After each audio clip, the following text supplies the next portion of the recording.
Hello everyone, welcome to Magnet Brains, जहां आपको 100% free of cost education provide की जाती है। मतलब यहाँ आपको एक या दो चैप्टर पढ़ने के बाद किसी भी तरीके का कोई पेमेंट करने की नीड बिल्कुल नहीं होती है। साथ ही आप यहाँ पर CUET, NTSC, ओलंपियाड जैसे कॉम्पिटिटिव एग्जाम की प्रिपरेशन भी कर सकते हो बिल्कुल फ्री ऑफ कॉस्ट। सो इसी अच्छी बात से स्टार्ट कर लेते हैं आज की इस वीडियो को। This is professor Barkha Gupta, your IT educator for class ninth information technology book code 402 का पार्ट ए एम्प्लॉयबिलिटी स्किल्स को हम कंटिन्यू कर रहे हैं, जिसका आज इस वीडियो में स्टार्ट करने वाले हैं चैप्टर नंबर 17 का complete chapter revision. Yes students, आज इस वीडियो में हम डिस्कस करेंगे one short revision of chapter 17, जिसका नाम है environment protection and conservation. Environment को कैसे प्रोटेक्ट करना है, किस तरीके से कंजर्व करना है ताकि हमारी फ्यूचर जनरेशन भी नेचुरल रिसोर्सेज को यूज कर पाए। बस यही टॉपिक पर बेस्ड है हमारा ये चैप्टर, ठीक है, जिसके सारे वीडियो लेक्चर्स अवेलेबल हैं।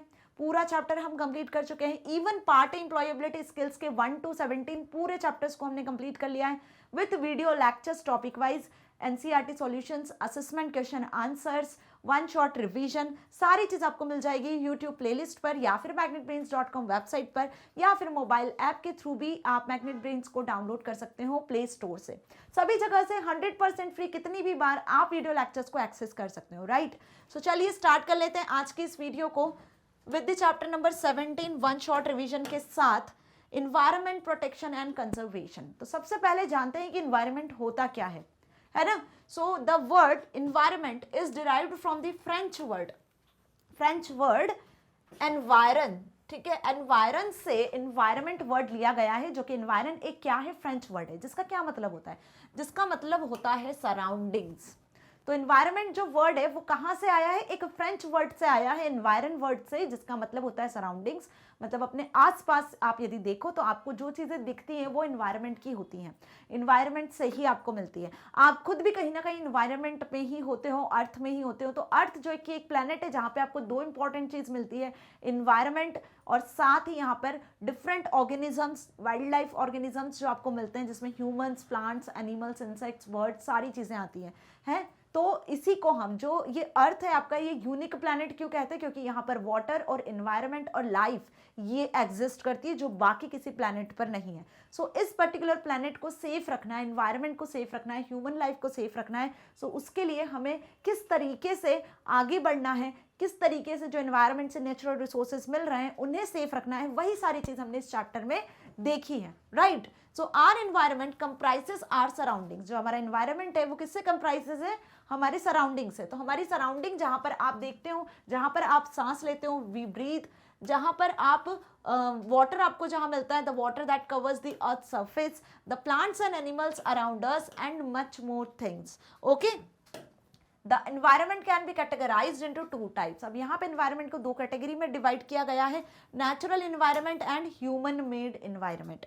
एनवायरमेंट कैसे, दो पार्ट में डिवाइड किया गया है। नेचुरल एनवायरमेंट क्या हुआ, नेचुरल एनवायरमेंट वो एनवायरमेंट है जिसमें आपके नेचुरल रिसोर्सेज को इंक्लूड किया गया है, एयर, वाटर, सनलाइट, ठीक है, बर्ड्स, इंसेक्ट्स, प्लांट्स, एनिमल्स, जो आपको नेचर से मिल रहे हैं, जो प्रकृति की देन है, वो सब आपके नेचुरल एनवायरमेंट में आ जाते हैं, ठीक है। So it includes all living and non living things occurring naturally on earth. जो अर्थ पे नेचुरली ऑकर्स होते हैं, नेचुरली आपको मिलते हैं, वो सारी लिविंग्स और नॉन लिविंग थिंग्स आपके नेचुरल एनवायरमेंट में आती हैं, जैसे कि plants, animals, birds, insects, land, mountains, water bodies, air, sun, rain, mineral, soil etcetera. ये जो सारी चीजें हो गई, ये क्या है, आपकी नेचुरल एनवायरमेंट की कैटेगरी में इंक्लूड होती है। नेचुरल रिसोर्सेज के फॉर्मेट में आप एक्सेस इन्हें कर पाते हो। अब नेचुरल एनवायरमेंट को भी फिर फर्दर दो पार्ट्स में डिवाइड किया गया है, बायोटिक एंड एबायोटिक कंपोनेंट्स में। मतलब बायोटिक, एबायोटिक कंपोनेंट्स मिलकर नेचुरल एनवायरमेंट बनाते हैं। तो बायोटिक मतलब लिविंग कंपोनेंट्स की बात कर लेते हैं, और एबायोटिक मतलब नॉन लिविंग की। तो जैसे अभी हमने देखा कि नेचुरल एनवायरमेंट दो चीजों से मिलकर बना है, लिविंग और नॉन लिविंग से, तो बिल्कुल यहाँ पे वही दो कंपोनेंट्स है। लिविंग को हम बायोटिक कह देते हैं, नॉन लिविंग को हम एबायोटिक कहते हैं। तो बायोटिक में यहाँ पर क्या आ जाएंगे आपके, these component consist of all living organisms. जितने भी लिविंग ऑर्गेनिजम्स हैं वो बायोटिक कंपोनेंट्स बन जाते हैं, जिनसे एक इकोसिस्टम फॉर्म होता है, जो कि एक इकोसिस्टम में होता है। For example plants, animals, birds, insects, fungi and other living organisms, even humans, ये सभी आपके नेचुरल इन्वायरमेंट में बायोटिक कंपोनेंट कहलाते हैं, जिसमें सारे लिविंग ऑर्गेनिजम्स आ जाते हैं। यहीं पर यदि हम बात कर लें एबायोटिक कंपोनेंट्स की, तो एबायोटिक कंपोनेंट्स वो होते हैं जो कि नॉन लिविंग कंपोनेंट्स होते हैं, जो कि नॉन लिविंग थिंग्स होती है, जो हमें नेचुरल इन्वायरमेंट से मिलती है। तो नेचुरल इन्वायरमेंट से जो आपको नॉन लिविंग थिंग्स मिल रही है वो एबायोटिक कंपोनेंट बन जाते हैं। जैसे these all components comprises all non-living things in an ecosystem like water, air, soil, sunlight, minerals, ये सब नॉन लिविंग थिंग्स हैं जो कि हमें नेचर से ही मिल रही है, राइट? तो ये क्या हो गए? एबायोटिक कंपोनेंट्स हो गए। Are environment provides the platform for the interaction between these two factors. हमारा जो इन्वायरमेंट है वहां पर आप बायोटिक एबायोटिक दोनों कंपोनेंट्स के बीच में इंटरैक्शन देखते हो। मतलब कि हम ह्यूमंस जो कि एक बायोटिक कंपोनेंट्स हैं, हमें ज़रूरत होती है वाटर की हमारी लाइफ को आगे सर्वाइव करने के लिए, एयर की सांस लेने के लिए, ब्रीद इन करने के लिए, राइट? तो एयर और वाटर ये क्या हो गए? नॉन लिविंग हो गए, एबायोटिक कंपोनेंट्स हो गए। और हम बायोटिक कंपोनेंट्स, यदि वही हम प्लांट्स के, एनिमल्स की बात करें तो सेम वाटर, एयर उन्हें भी चाहिए होता है, सनलाइट भी चाहिए होती है ना। सो ये जो चीज़ है बायोटिक कंपोनेंट्स, जिसमें प्लांट्स, एनिमल्स, सारे लिविंग थिंग्स आ गए, और इन लिविंग थिंग्स को लाइफ स्पेन करने के लिए एबायोटिक कंपोनेंट्स की नीड होती है। तो बेसिकली इस तरीके से ये इंटरैक्ट करते हैं, डिपेंडेंट होते हैं एक दूसरे पर। Okay, so the biotic factor depend on the abiotic factor to fulfil their requirements to grow and survive. Okay, grow होने के लिए, सर्वाइव करने के लिए हमें एबायोटिक फैक्टर्स की बहुत ज़्यादा ज़रूरत होती है, जो दोनों हमें कहाँ से मिल रहे हैं? नेचुरल इन्वायरमेंट से मिल रहे हैं। अब सेकंड बात करते हैं हम ह्यूमन मेड इन्वायरमेंट की। तो ह्यूमन मेड इन्वायरमेंट में देख लेते हैं क्या होता है। वो इन्वायरमेंट जो नेचर से नहीं मिलता है हमें, जो नेचुरल इन्वायरमेंट में नहीं होता है, जो चीज़ें हम क्रिएट करते हैं, जो ह्यूमंस क्रिएट करते हैं, ठीक है, वो हो जाता है आपका human made environment. The human made environment includes human activities and their interaction with the abiotic components. Okay, so यहाँ पर चीज़ें हम बात कर लें, सपोज आपने हाउस बनाया, सिटी स्टैब्लिश किया, ठीक है, आप जो भी चीज़ें कर रहे हो, आप जिस भी एक्टिविटी के थ्रू कोई वर्क परफॉर्म कर रहे हो, ठीक है, वो सब आपने जो बेसिकली इन्वायरमेंट क्रिएट किया हुआ है वो आपका ह्यूमन मेड इन्वायरमेंट होता है। For example, it comprises the structure made by human such as houses, buildings, parks, bridges, roads, market, factory, dams, vehicles and so on. सब क्या है? सभी ह्यूमन मेड इन्वायरमेंट की कैटेगरी में आ जाते हैं, राइट? समझ में आ गया ना? Park, bridge, house, buildings, road, markets, ये सभी इन्वायरमेंट जो आप देखते हो ना, बाहर निकलते हो, घर में आते हो, तो ये सभी क्या हो गए? आपके ह्यूमन मेड इन्वायरमेंट की कैटेगरी में आ जाते हैं। In addition to this, the human made environment also includes all the social institutions. इनके साथ साथ जितनी सोशल इंस्टीट्यूशंस, ऑर्गेनाइजेशंस होती हैं जो आप अपनी सोसाइटी में देखते हो, जो सोसाइटी एक फॉर्म हो रही है लोगों से, और उन सोसाइटी से कुछ इंस्टीट्यूशंस, ऑर्गेनाइजेशंस बन रही है अपनी सोसाइटी में। आप देखते हो ना, हॉस्पिटल्स, स्कूल्स, कोचिंग इंस्टीट्यूशंस वगैरह, ऑर्गेनाइजेशंस, कंपनीज वगैरह, वो सब भी आपके ह्यूमन मेड इन्वायरमेंट में ही आता है। सो अब डिफरेंस क्लियर हो गया कि नेचुरल इन्वायरमेंट क्या होता है, ह्यूमन मेड इन्वायरमेंट क्या होता है। दोनों में डिफरेंस आएगा तो लिख सकते हो। इन्वायरमेंट कहाँ से अराइज हुआ ये भी बता सकते हो। इनके एग्जाम्पल पूछे जाएंगे तो वो भी आप इजीली बता सकते हो। नेचुरल इन्वायरमेंट कितने पार्ट में कंप्राइज होता है? 2 पार्ट में, 2 कंपोनेंट में, बायोटिक, एबायोटिक। क्या होते हैं वो भी समझ में आ गया, राइट? मैम इनसे रिलेटेड कोई क्वेश्चन आएगा तो हम जरूर अटेम्प्ट करके आएंगे। 10 human made environment consist of physical, biological, social and cultural factor. तो ये भी आपका एक एमसीक्यू बेस्ड क्वेश्चन बन सकता है कि ह्यूमन मेड इन्वायरमेंट किसको कंसिस्ट करता है? Physical, biological, social and cultural factors को कंसिस्ट करता है ना? क्योंकि सिटीज जो हैं, जो सिटी वगैरह जो है वो क्या है? बेस्ट एग्जाम्पल है ह्यूमन मेड इन्वायरमेंट का, जहाँ बायोलॉजिकल, सोशल, कल्चरल इन सारे फैक्टर्स को देखते हो। लोग जितने भी ये जो पीपल्स हैं वो इसी का ही यूज़ करते हैं ना, बायोलॉजिकल, सोशल, कल्चरल फैक्टर के थ्रू ही अपनी लाइफ को स्पैन करते हैं ना। So the natural and human made components of the environment depend on the each other and interact with each other as a natural process. No living organism can survive alone. कोई भी living organism अकेला survive नहीं कर सकता है, उसको abiotic component की बहुत ज़्यादा ज़रूरत होती है, जो कि water, air, sunlight abiotic component है जो नेचर से मिल रहे हैं, राइट? उसके बिना वो अकेला सर्वाइव नहीं कर सकता। The natural environment provide all resources for the development, growth, survival of human beings, right? समझ में आ गया? सो यहाँ पे हमने क्या देखा, अभी इन्वायरमेंट क्या होता है, कितने पार्ट्स में डिवाइड होता है, और उनके एग्जाम्पल्स और उनमें डिफरेंस एग्जाम में आएगा तो अच्छे से लिख कर आओगे, राइट? अब यही इन्वायरमेंट में इकोसिस्टम एक नाम की चीज़ होती है। क्या होती है इकोसिस्टम? वो बेसिकली कैसे फॉर्म होता है? इकोसिस्टम एक हैबिटेट होता है। क्या होता है? बेसिकली हम बोल सकते हैं एक हैबिटेट, जहाँ पे ह्यूमंस, ऑर्गेनिजम्स रहते हैं, अपना लाइफ स्पैन करते हैं, ठीक है, वो आपका इकोसिस्टम कहलाता है। जैसे हम बात कर ले, यहाँ पे एक एग्जांपल लिया हुआ है आपके लिए कि consider a small pond near your home. आपके घर के आसपास आपने कोई छोटा तालाब या छोटा पॉन्ड देखा होगा, जिसमें क्या होता है, you may find various types of living things. आप उस पॉन्ड में देखोगे कि बहुत सारे टाइप के छोटे छोटे लिविंग थिंग्स होंगे, जैसे कुछ स्मॉल फिश होंगी, कुछ फ्रॉग्स होंगे, कुछ इंसेक्ट्स वगैरह होगी, राइट। उस पॉन्ड में कुछ माइक्रो ऑर्गेनिजम्स होंगे, कुछ प्लांट्स होंगे, तो प्लांट्स, इंसेक्ट्स, फिश, ऐसे कुछ लिविंग ऑर्गेनिजम्स आपने उसमें देखे होंगे। सो दिस में depend on non living components. अब ये किस पर डिपेंड कर रहे हैं, ये वहां रहते तो हैं, लेकिन ये डिपेंड किस पर कर रहे हैं, कुछ नॉन लिविंग, कुछ एबायोटिक कंपोनेंट्स पर, जैसे water, sunlight, air, nutrients in the water for their survival, है ना। तो वो वाटर पर, सनलाइट पर, एयर पर, न्यूट्रिएंट्स जो उनको मिल रहे हैं वाटर से आगे अपनी लाइफ को सर्वाइव करने के लिए। सो इन एबायोटिक कंपोनेंट्स पर उस पॉन्ड में जितने भी लिविंग थिंग्स हैं, जो माइक्रो ऑर्गेनिजम्स हैं, वो डिपेंड कर रहे हैं, ठीक है, अपनी लाइफ को सर्वाइव कर रहे हैं। सो ये जो पॉन्ड है वो क्या हो गया, एक इकोसिस्टम का एग्जाम्पल हो गया, जहां पर कुछ लिविंग थिंग्स अपनी लाइफ को स्पेंड कर रहे हैं, है ना, और जो नेचुरल रिसोर्सेज उनको मिल रहे हैं, एबायोटिक जो कंपोनेंट्स मिल रहे हैं, उन पर डिपेंड है, उनका यूज करके ग्रो कर रहे हैं, आगे अब सर्वाइव कर रहे हैं, राइट। सो और कुछ एग्जांपल्स देख ले, जैसे कि आपका डेजर्ट होते हैं, फॉरेस्ट होते हैं, ठीक है, फॉरेस्ट, डेजर्ट्स, ग्रासलैंड्स, ये सब क्या है, ये सभी इकोसिस्टम के एग्जांपल है। फॉरेस्ट जहाँ पे वाइल्ड एनिमल्स आप देखते हो, ठीक है, जो ट्रीज, बड़े बड़े जो ट्रीज होते हैं, प्लांट्स होते हैं, वो इसके साथ में कुछ बर्ड्स होती हैं, कुछ वाइल्ड लाइफ एनिमल्स होते हैं, ठीक है। तो ये सभी क्या है, उनका हैबिटेट है, वो उनका प्रॉपर एरिया है जहाँ पे रहते हैं, वहीं ग्रो होते हैं, ठीक है, वहीं अपनी लाइफ को स्पेंड करते हैं, वहीं सर्वाइव करते हैं। और किन रिसोर्सेज के बल पर, वही एयर, वाटर, सनलाइट, जो नॉन लिविंग कंपोनेंट्स हैं, जो एबायोटिक फैक्टर्स हैं, उन्हीं पर डिपेंड होकर, है ना। सो इनसे क्या बन रहा है, आपका इकोसिस्टम बन रहा है। लाइक समझ में आ गया। नाउ एन इकोसिस्टम, यदि डेफिनेशन आई तो क्या लिख कर आओगे, an ecosystem is a community of living and non living components which are interdependent on each other.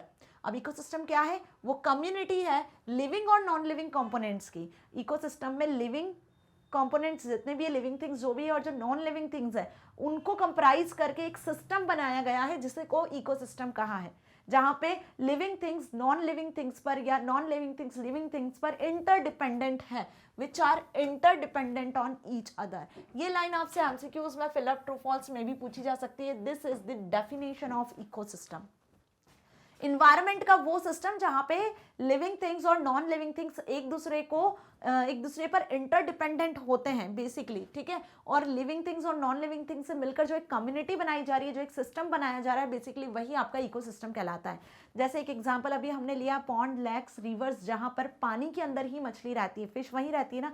यदि उसको फिश को यदि पानी से बाहर निकाल दिया, तो कहीं ना कहीं आपने उसको कम्युनिटी से बाहर कर दिया, जहां पे वो अपना लाइफ स्पेंड कर रही थी, सर्वाइवल कर रही थी, ग्रो हो रही थी, आपने वहां से उसको बाहर कर लिया, तो क्या फिर वो रह पाएगी, नहीं रह पाएगी। वो उसी का हैबिटेट है, वो उसी का एनवायरनमेंट है, वो उसी का सिस्टम है जहाँ पे वो रहती है ना। सो इसी तरीके से हम बोल सकते हैं, हम जहाँ रहते हैं, लैंड पे रहते हैं, जिस तरीके से रहते हैं, हमारे आसपास कैसा एटमॉस्फेयर है, क्या हैबिटेट है जहाँ आप रहते हो, वो आपकी लाइफ के लिए सुटेबल है। ऐसे अलग अलग एनिमल्स के लिए, अलग अलग प्लांट्स, एनिमल्स, जितनी भी लिविंग थिंग्स हैं, उनके अलग अलग तरीके से हैबिटेट होते हैं जहाँ पे वो रहते हैं, और वो उसी के हैबिचुअल होते हैं। So an ecosystem is formed when living things like plants, animals and organisms in an area interact with each other as well as with the non-living components like weather, sun, soil, climate and atmosphere, water, like that surrounds the living things, जो living things के आसपास होता है। In an ecosystem, each organism has its role to play। जैसे मैंने बताया, ecosystem में हर एक ऑर्गेनिज्म का अपना रोल होता है जो वो प्ले करता है। क्लियर। अब इकोसिस्टम जो होता है वो यूनिक होता है, ईच इकोसिस्टम इज यूनिक। जैसे अभी मैंने एग्जांपल ले लिया, जो वाटर बॉडीज होती हैं, जो वाटर में ही रहती हैं, उनका इकोसिस्टम यूनिक है ना, वो लैंड पे नहीं रह सकते हैं। बिल्कुल जैसे हम है, तो हम कंटिन्यूसली पानी में नहीं रह सकते हैं। तो हर एक इकोसिस्टम में जो भी लिविंग ऑर्गेनिजम्स है, उनका रोल अपना अपना होता है। हर एक इकोसिस्टम, हर एक पर्सन का, हर एक लिविंग ऑर्गेनिज्म का यूनिक होता है, ठीक है। So but all ecosystem consist all three primary components. Ecosystem unique होता है, लेकिन ये तीन प्राइमरी कंपोनेंट्स सभी के सेम होते हैं। मतलब इकोसिस्टम बेसिकली तीन प्राइमरी कंपोनेंट से मिलकर बना है। क्या? पहला हो गया ऑटोट्रॉफ्स, दूसरा होता है हेटेरोट्रॉफ्स, और तीसरा होता है नॉन लिविंग मैटर। तो ये तीन इकोसिस्टम के टाइप्स आप बोल सकते हो। ऑटोट्रॉफ्स क्या हुआ? ऑटोट्रॉफ्स वो होते हैं जो कि प्रोड्यूसर्स होते हैं। क्या होते हैं? प्रोड्यूसर्स। हेटेरोट्रॉफ्स क्या होते हैं? कंज्यूमर्स होते हैं। और नॉन लिविंग मैटर क्या होते हैं? ये दोनों नहीं होते हैं जो, ठीक है, कैसे समझ लेते हैं। देखो autotrophs they are producers of energy. Autotrophs वो एलिमेंट्स होते हैं जो कि एनर्जी को प्रोड्यूस करते हैं। और यहाँ पे उन ऑर्गेनिजम्स की हम बात कर लें, जैसे कि प्लांट्स क्या करते हैं, एनर्जी प्रोड्यूस करते हैं भाई। सनलाइट, वाटर, जब ये चीज़ें उन्हें मिलती है, ये रिसोर्सेज उन्हें मिलते हैं, तो क्या होता है इससे वो एनर्जी प्रोड्यूस करते हैं। ठीक है, क्या कार्बन डाइऑक्साइड लेते हैं, ऑक्सीजन छोड़ते हैं। एट नाइट टाइम इसका रेसिप्रोकल प्रोसेस होता है कि कार्बन डाइऑक्साइड रिलीज करते हैं, ऑक्सीजन इनटेक करते हैं। तो इसीलिए बोलते हैं कि नाइट टाइम पे प्लांट्स के पास नहीं जाना चाहिए, लेकिन दिन में शाम तक आप आसपास प्लांट्स के गार्डन में, पार्क्स वगैरह में जा सकते हो जहाँ ट्रीज होते हैं, क्योंकि वो ऑक्सीजन रिलीज करते हैं, राइट। तो कहीं ना कहीं ये हमें क्या दे रहे हैं, एनर्जी दे रहे हैं, राइट। तो ऑटोट्रॉप्स जो होते हैं वो प्रोड्यूसर्स होते हैं एनर्जी के। So plants make up the majority of autotrophs, इसीलिए मेजॉरिटी में ऑटोट्रॉप्स में प्लांट्स को रखा जाता है, okay, in an ecosystem, as they convert energy from sun and other sources into food, right. Sunlight, water, और हम बोल सकते हैं इनकी प्रेजेंस में वो अपना फूड प्रिपेयर करते हैं। पता है ना, प्लांट्स पढ़ा होगा आपने फोटोसिंथेसिस प्रोसेस में। तो they are autotrophs, they are producers जो कि एनर्जी प्रोड्यूस करते हैं। वैसे ही यदि हम हिट्रोट्रॉप्स की बात करें तो हिट्रोट्रॉप्स क्या होते हैं, कंज्यूमर्स होते हैं एनर्जी के, जो एनर्जी को कंज्यूम करते हैं। क्या करते हैं, एनर्जी को कंज्यूम करते हैं। सो यहाँ पे आ जाते हैं ऑर्गेनिजम्स, एनिमल्स, ह्यूमंस, वो सब हिट्रोट्रॉप्स की कैटेगरी में आते हैं। So these are organisms which depend directly और indirectly on autotrophs for their food. So heterotrophs क्या होते हैं, फूड के लिए कहीं ना कहीं ऑटोट्रॉप्स पर ही डिपेंड करते हैं। अब ट्रीज के थ्रू आपको वेजिटेबल्स, फ्रूट्स मिलते हैं और उसको खाकर ही आपके अंदर एनर्जी आती है, ठीक है। न्यूट्रिएंट्स आपको उसी फूड वेजिटेबल से मिलते हैं, राइट। सो क्या हो गया कि कहीं ना कहीं हम डायरेक्टली और इनडायरेक्टली देखा जाए तो किस पर डिपेंड कर रहे हैं भाई, ऑटोट्रॉप्स पे ही डिपेंड कर रहे हैं। क्लियर। सो हिट्रोट्रॉप क्या हो गए, कंज्यूमर हो गए, और ऑटोट्रॉप्स क्या हो गए, प्रोड्यूसर हो गए। So they are also known as consumers. Most of the heterotrophs are animals, ठीक है। क्लियर हो रहा है। कुछ ऐसे भी एनिमल्स होते हैं जो कि प्रॉपर प्लांट्स पर ही डिपेंड करते हैं, जैसे कि हम बात कर लें यहाँ पर किसकी, डियर की, तो वो ग्रीन कार्निवोरस नहीं है ना, ठीक है, हर्बीवोरस है। प्रॉपर उसको ग्रीन वेजिटेबल्स या फिर हरी भरी घास वगैरह यही चाहिए होता है, प्लांट से चाहिए होता है, ठीक है। जेब्रा की बात करें, काऊ की बात करें, सो ये कुछ ऐसे एनिमल्स होते हैं जो क्या होता है, कंज्यूमर्स ही होते हैं बेसिकली, जो ऑटोट्रॉप्स पे डायरेक्टली डिपेंड करते हैं।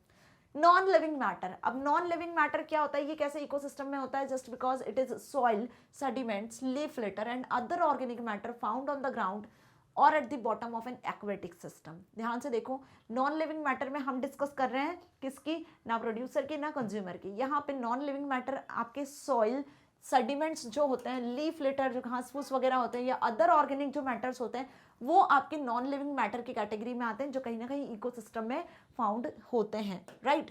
समझ में आ गया। नाउ इकोसिस्टम फिनिश, अच्छे से क्लियर है। अब यदि इकोसिस्टम से रिलेटेड कोई क्वेश्चन आएगा तो लिखकर आ सकते हो आसानी से। इकोसिस्टम होता क्या है, उसका डेफिनेशन, कितने पार्ट में होता है, 3 पार्ट्स में होता है, autotrophs, heterotrophs, non living matter, right. इन तीनों चीज़ों से मिलकर कंप्राइज्ड होता है। Now basic needs of living organism, किसी भी लिविंग ऑर्गेनिज्म की बेसिक नीड क्या होती है, बेसिक नीड क्या होती है, बेसिक नीड यही होती है कि हमें एनवायरनमेंट से नेचुरल रिसोर्सेज मिलते रहें। अब वो कौन से नेचुरल रिसोर्सेज हैं जो ज़रूरी होते हैं किसी भी इंसान को अपना जीवन जीने के लिए ज़रूरी होते हैं। So every living organism on earth needs some basic things to survive, right. The amount and type of this needs vary from organism to organism. ये अमाउंट में जो थिंग्स हैं, जो बेसिक नीड्स हैं, वो डिफर करती हैं हर ऑर्गेनिज्म की, है ना। ऑर्गेनिज्म टू ऑर्गेनिज्म ये अमाउंट्स जो है, नीड जो है, ये डिफर करती हैं। फॉर एग्जाम्पल यदि वाटर की बात कर लें तो water is the basic need to survival. पानी हम सभी के लिए बहुत ज़रूरी है, जल ही जीवन है, सुना है ना।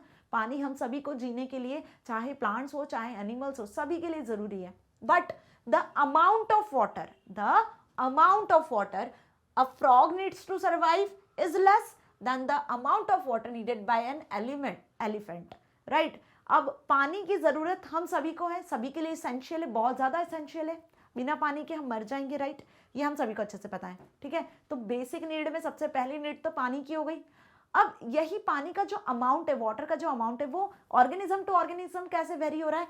फ्रॉग को पानी की कितनी ज़रूरत है, कम अमाउंट में, लेकिन वही एलिफेंट की बात कर ले तो उसको ज़्यादा अमाउंट में पानी की ज़रूरत है। तो यहाँ देखो वाटर का जो क्वांटिटी है वो वेरी कर रहा है organism to organism, frog to elephant, ऐसे कंपेयर कर ले तो ह्यूमंस। समझ में आ रही मेरी बात। सो सिमिलरली जैसे एक और एग्जांपल यहाँ पे ले ले, indoor plants require almost minimal amount of sunlight as compared to the outdoor plants, यदि इनडोर जो प्लांट्स है, आपने देखे होंगे आपके घर में मनी प्लांट वगैरह लगाते हो, कुछ इंडोर प्लांट्स होते हैं जो घर में ही ग्रो करते हैं आराम से, है ना, जिनको सनलाइट की ज़्यादा ज़रूरत नहीं होती है। तो जो इंडोर प्लांट्स होते हैं, सनलाइट भी क्या है, एक नेचुरल रिसोर्स है, एक बेसिक नीड है।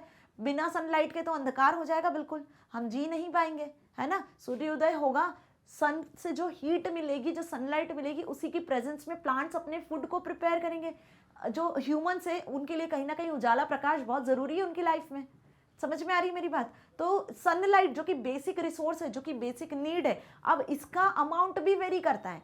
इंडोर प्लांट्स की बात करें तो उन्हें लेस अमाउंट में सनलाइट चाहिए होती है, लेस अमाउंट में सनलाइट या बिना सनलाइट के भी वो प्रॉपर ग्रो कर सकते हैं। लेकिन वहीं आउटडोर प्लांट्स की बात करें तो बिना सनलाइट के वो ग्रो ही नहीं कर पाएंगे, राइट। समझ में आ रही मेरी बात। ऐसे वाटर भी कुछ प्लांट्स को ज़्यादा लगता है, कुछ प्लांट्स को यदि आप 3-3 दिन तक भी वाटर नहीं दोगे तो भी वो प्रॉपर ग्रो करेंगे, राइट। सो ये कुछ वाटर सनलाइट बेसिक नीड है, लेकिन ऑर्गेनिज्म टू ऑर्गेनिज्म ये वेरी करती हैं। सो 5 बेसिक नीड्स होती हैं, जिसमें वाटर सनलाइट तो है ही, उसके अलावा हम यदि देखें तो 5 basic needs of any living organism that require to survive are sunlight, water, air, food, a habitat with the right temperature. भाई सनलाइट वाटर तो चाहिए ही, लेकिन साथ में एयर भी चाहिए ब्रीद इन ब्रीद आउट के लिए। बिना एयर के तो आपकी बॉडी है ही नहीं, है ना। कोई भी लिविंग ऑर्गेनिज्म, किसी भी लिविंग ऑर्गेनिज्म की यदि हम बात करें, चाहे प्लांट की, एनिमल की, बर्ड्स की, इंसेक्ट्स की, ह्यूमंस की, है ना, किसी की भी यदि हम बात करें तो एयर भी जो है, जितना वाटर इंपॉर्टेंस रखता है उतना ही एयर भी इंपॉर्टेंस रखती है। ऑक्सीजन नहीं मिलेगी तो कैसे आप जिंदा रह पाओगे, राइट। सो सनलाइट, वाटर, एयर। अब फूड, फूड से आपको क्या मिलता है, एनर्जी। आप वाटर और एयर तो ले रहे हो, सनलाइट भी मिल रही है, लेकिन अगर खाना नहीं खाओगे तो भी एक डेड मशीन की तरह, एक डेड बॉडी की तरह ही रहोगे ना। क्योंकि न्यूट्रिएंट्स जो आपको मिलेंगे, आपकी बॉडी को जो पोषण मिलेगा वो खाने से ही मिलेगा, फूड से ही मिलेगा।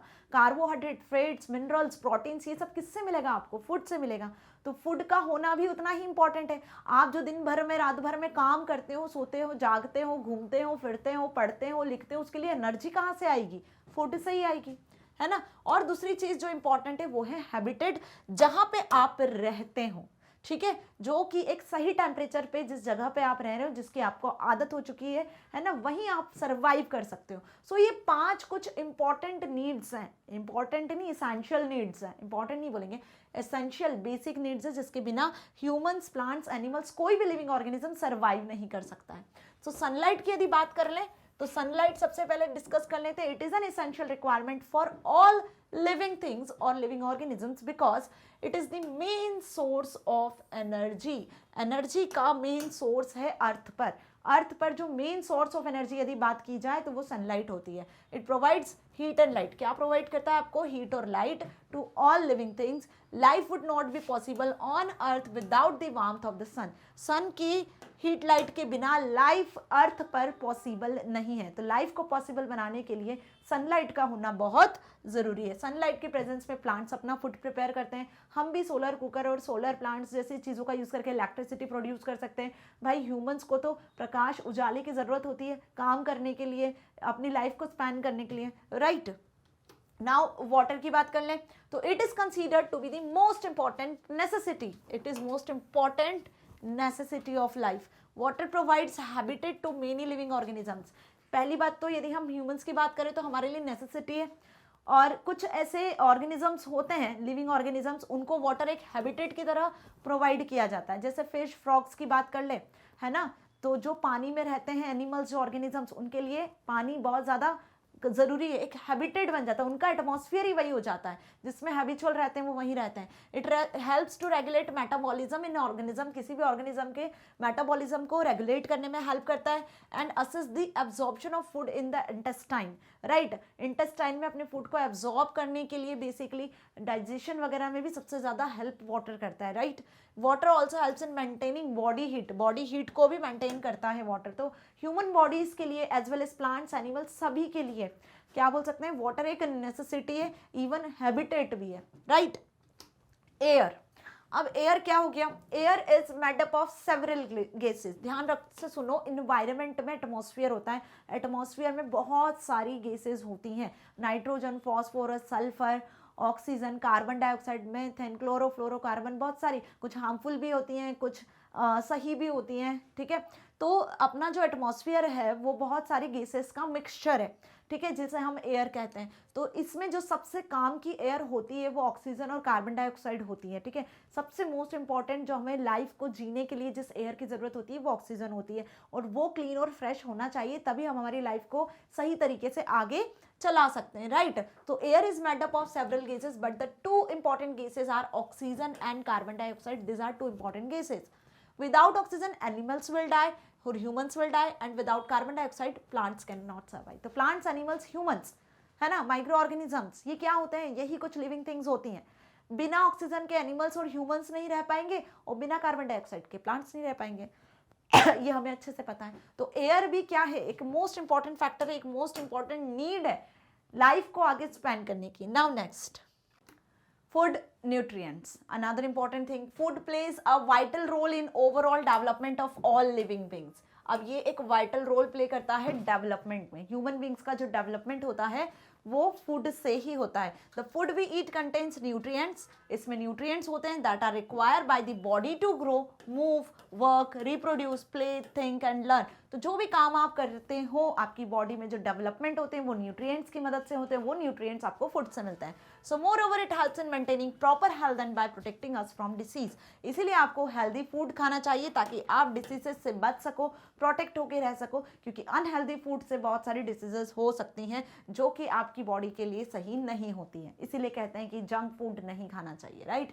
Now a habitat with the right temperature. Last basic need is the habitat. देखो, इसे इग्नोर नहीं कर सकते हो आप. Imagine if you have to live in a place which is either too cold or too hot.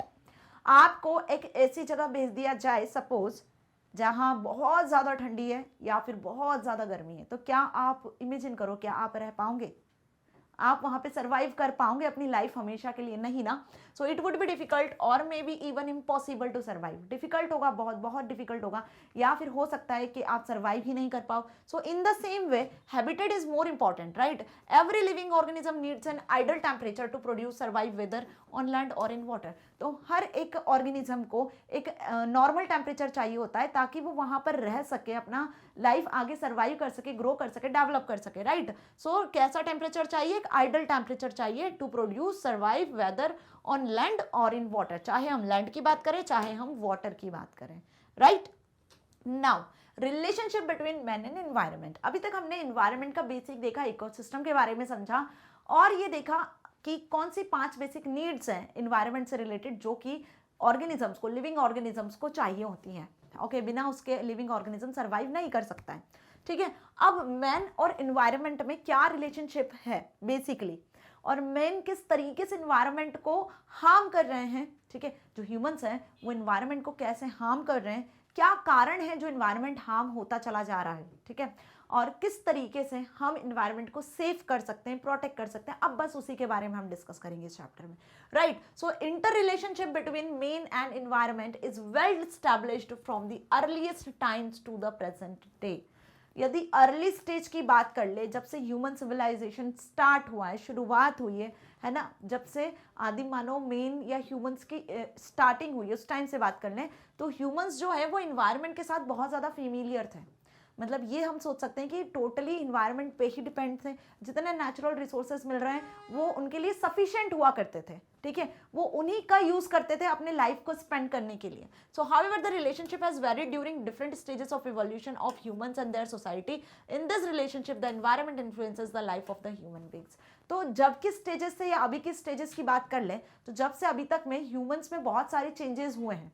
आज एक society form हो गई जिसमें हम रहते हैं, और आज में और तब में नेचुरल रिसोर्सेज को या जो ह्यूमंस की और एनवायरनमेंट की जो रिलेशनशिप है उसमें बहुत सारे डिफरेंसेस आए हैं, बहुत ज़्यादा डिफरेंसेस आए हैं, है ना. आज इन्वायरमेंट बहुत ज़्यादा एक तरीके से हम बोल सकते हैं कि हम इन्वायरमेंट को बहुत ज़्यादा अफेक्ट कर रहे हैं, ठीक है.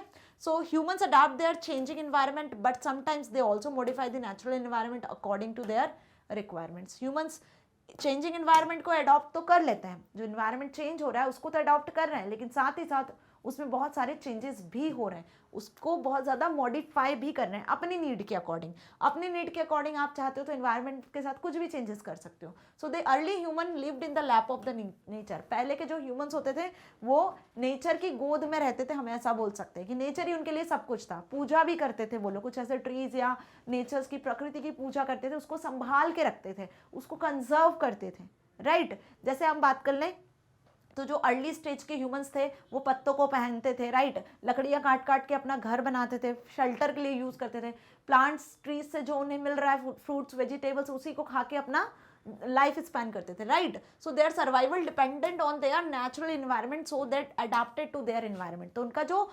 सर्वाइवल है वो नेचुरल इन्वायरमेंट पर ही डिपेंड था जो उन्होंने इन्वायरमेंट से अडॉप्ट किया था। Their food shelter clothing all came from there natural habitat. वो नेचर ही उनका हैबिटेट था, वहीं से उनको फूड शेल्टर वगैरह सारी चीज मिलती थी। Therefore they didn't harm there natural environment. इसीलिए वो लोग अपने नेचुरल इन्वायरमेंट को हार्म नहीं करते थे, but lived in harmony with the nature and devised various ways of preserving it। और साथ ही कैसे उनको अपने नेचुरल एनवायरनमेंट को प्रिजर्व करना है वो उसके लिए भी आगे बढ़ते थे, काम करते थे, right. In fact nature was worshipped. वो नेचर की पूजा भी अलग अलग तरीके से अपने अपने वे में करते थे, राइट। सो ये पहले की बात थी। आज से हम बात कर लें कुछ हजारों साल पहले की बात, जब नेचर बहुत सेफ सिक्योर था, ठीक है, जब आदि मानव वगैरह चीज, बहुत अर्ली स्टेज ह्यूमन सिविलाइजेशन की बात कर रहे हैं। लेकिन जैसे जैसे ह्यूमंस डेवलप होते गए, है ना, तो पॉपुलेशन ग्रो होती गई, इंडस्ट्रियलाइजेशन अर्बनाइजेशन बढ़ता चला गया। आज की डेट में यदि देखें तो हमारा एनवायरनमेंट खतरे में है ना, हम ये नोटिस कर पा रहे हैं। सो क्या इफेक्ट हैं जो कि ह्यूमन एक्टिविटीज एनवायरनमेंट को अफेक्ट कर रहे हैं। So effect of human activities on environment, आज की यदि बात करें, हम जो सोसाइटी में ह्यूमंस रहते हैं, ठीक है, वो कैसे एनवायरनमेंट को अफेक्ट कर रहे हैं, क्यों चेंजेस हुए इतने ज्यादा एनवायरनमेंट में, बेसिकली वो पढ़ लेते हैं। So with the advancement in the technology the relationship between main and environment also changed. पहले की रिलेशनशिप थी मेन एनवायरनमेंट की, वो डिफरेंट थी। आज टेक्नोलॉजी के साथ, साइंस टेक्नोलॉजी के साथ जो चेंजेस आप देख रहे हो, उसके साथ साथ इन्वायरमेंट और मेन की रिलेशनशिप में भी चेंजेस हुए हैं। Humans are only living organisms capable of modifying environment according to their needs. अब प्लांट्स, एनिमल्स और ह्यूमंस की बात करें तो ह्यूमंस बहुत ज़्यादा इंटेलिजेंट पर्सन्स होते हैं, और यही वो लिविंग ऑर्गेनिजम्स होते हैं जो कैपेबल हैं किसको, इन्वायरमेंट को मॉडिफाई करने में, इन्वायरमेंट को चेंज करने में, अपनी नीड के अकॉर्डिंग कैपेबल हैं। Okay, so gradually humans explored and exploited the natural resources for their development and the comforts human society। human society के comfort के लिए, अपने development के लिए वो natural resources को जो environment से उन्हें मिल रहा है उसको explore कर रहे हैं, उसको exploit कर रहे हैं कहीं ना कहीं। Okay, so to fulfill the needs of increasing population, और क्यों कर रहे हैं ऐसा, क्योंकि पॉपुलेशन इंक्रीज होती चली जा रही है। पॉपुलेशन इंक्रीज हो रही है तो इंक्रीज्ड पॉपुलेशन की जो नीड है, जो रिक्वायरमेंट है, उसको तो फुलफिल करना पड़ेगा। तो कहाँ से फुलफिल करोगे आप, ऑब्वियस एनवायरनमेंट से, right. So human being have undertaken certain activities like rapid industrialisation, unplanned urbanisation, deforestation, over exploitation of natural resources. ये सारे कारण हैं किसके, एनवायरनमेंट को हार्म होने के, इन्वायरमेंट को कंजर्व ना कर पाने के, right. So this activities have significantly contributed to environmental degradation and are disrupting the environmental stability and ecological balance, right. So environmental degradation is now a global problem. तो सबसे बड़ी प्रॉब्लम क्या है आजकल, जो वर्ल्ड का सबसे बड़ा इशू जो देखा जा रहा है वो यही इशू है, ग्लोबल प्रॉब्लम, एनवायरनमेंट का डिग्रेडेशन होता जा रहा है। किसकी वजह से, डिफॉरेस्टेशन की वजह से, अनप्लान्ड अर्बनाइजेशन की वजह से, बढ़ती हुई इंक्रीज्ड पॉपुलेशन की वजह से, इंडस्ट्रियलाइजेशन की वजह से, ओवर एक्सप्लॉयटेशन ऑफ रिसोर्सेज की वजह से। यही सबसे बड़े मेन कारण हैं अपने ग्लोबल प्रॉब्लम के। समझ में आया। More than 1.4 million people have died as a result of natural disaster। ये जो नेचुरल डिजास्टर आते हैं ना, उनकी वजह से जो पास्ट 50 ईयर्स में आपने देखा होगा, 50 साल की हम बात कर लें, लास्ट 50 ईयर्स की, तो जब से अभी तक यदि हम देखें तो 1.4 मिलियन पीपल डाइड हो चुके हैं सिर्फ नेचुरल कैलेमिटीज, नेचुरल डिजास्टर की वजह से। Why they are natural disaster on the rise, क्यों ये इतने ज़्यादा नेचुरल डिजास्टर बढ़े। Are we tampering too much with nature, क्या हम नेचर के साथ कुछ छेड़छाड़ कर रहे हैं? How made disasters are also on the rise, है ना, कैसे ये जो है डिजास्टर्स बढ़े हैं, क्या ह्यूमन की वजह से या ह्यूमंस ने जो ये इंडस्ट्रियलाइजेशन और ये सब चीज़ किया इसकी वजह से बढ़े? सो human being supposedly the most intelligent creature on the earth by the misuse of science and technology. Yes, जो कि सबसे ज़्यादा इंटेलिजेंट पर्सन्स होते हैं ह्यूमन बींग्स, कहीं ना कहीं वो साइंस और टेक्नोलॉजी का मिसयूज भी कर रहे हैं, are probably on the verge to threatening their very existence life on the earth, जिनकी वजह से आज हमारी लाइफ एक खतरे में आ चुकी है, इस कगार पर आ चुकी है। राइट, समझ में आ रहा है क्या क्या लिखा हुआ है points? Now, some of the natural events that cause environmental degradation are volcanic eruption, forest fires, earthquake, floods, earthquake आते हैं, floods आते हैं, यही सब natural disasters होते हैं जो नेचर्स के साथ छेड़छाड़ करने से या नेचर्स में जो रिसोर्सेज हैं उन्हें कहीं ना कहीं गलत तरीके से मिसयूज करने में इस तरीके के जो डिजास्टर्स हैं वो देखने को मिलते हैं, ठीक है, जिनसे लास्ट 50 ईयर्स में 1.4 मिलियन पीपल्स डाइड हो चुके हैं। नाउ अब हम देखेंगे कुछ activities which are harming the natural environment and causing ecological imbalance. अब ये जो सारे रीजन हमने देखे, इनके हम एक्चुअली कारण देखेंगे कि क्यों ये सब हो रहे हैं, बेसिकली क्यों, क्या कारण है, राइट, जिससे हमारा जो इन्वायरमेंट है इम्बैलेंस होता चला जा रहा है। पहले जो बैलेंस्ड इन्वायरमेंट था वो इकोलॉजिकल जो आपका इन्वायरमेंट है, जो इकोसिस्टम है, वो क्यों इम्बैलेंस हो रहा है, अब उन कारणों को देखेंगे ध्यान से और इसे अच्छे से समझ लेना क्योंकि ये एग्जाम में पूछे जाते हैं। तो अभी तक एग्जाम में आने जैसे क्वेश्चन हमने जो डिस्कस कर लिए वो क्या क्या डिस्कस कर लिए, इन्वायरमेंट क्या होता है, टाइप्स ऑफ कितने इन्वायरमेंट होते हैं, इकोसिस्टम क्या होता है, कितने पार्ट्स में इकोसिस्टम कंप्राइजेज होता है ना, मेन और इन्वायरमेंट के बीच में क्या रिलेशनशिप है, बेसिकली वो देखा। What are the 5 basic needs to survive, है ना, सर्वाइव करने के लिए आपको 5 कौन सी बेसिक नीड्स की जरूरत होती है। तो साथ में मैंने आपको वन शॉट के साथ क्वेश्चन आंसर्स भी बता दिए जो इंपॉर्टेंट इस चैप्टर से बनते हैं। ओके, इकोलॉजिकल इम्बैलेंस के क्या कारण है अब वो देख लेते हैं। So anything that attempts to alter the balance of the ecosystem can threaten the existence of that ecosystem. Some of the threats can be resolved if the natural conditions are restored. However, others can harm its life forms and destroy ecosystem. Various factors cause ecological imbalance. Let us understand some of the important factors. अभी तक हमने यही सब देखा है ना, क्या देखा हमने कि कोई भी चीज़ जो है वो बैलेंस करती है इकोसिस्टम को। हर चीज़ कहीं ना कहीं जो भी एक्टिविटी आप इन्वायरमेंट के साथ कर रहे हो वो आपकी इकोसिस्टम को बैलेंस या इम्बैलेंस करने के लिए ही होती है, राइट, जिसकी वजह से कहीं ना कहीं हमारा इन्वायरमेंट सफ़र करता है।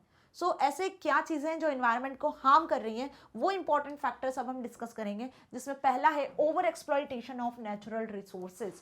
जो नेचुरल रिसोर्सेज हैं उनका ओवर एक्सप्लॉयटेशन होना।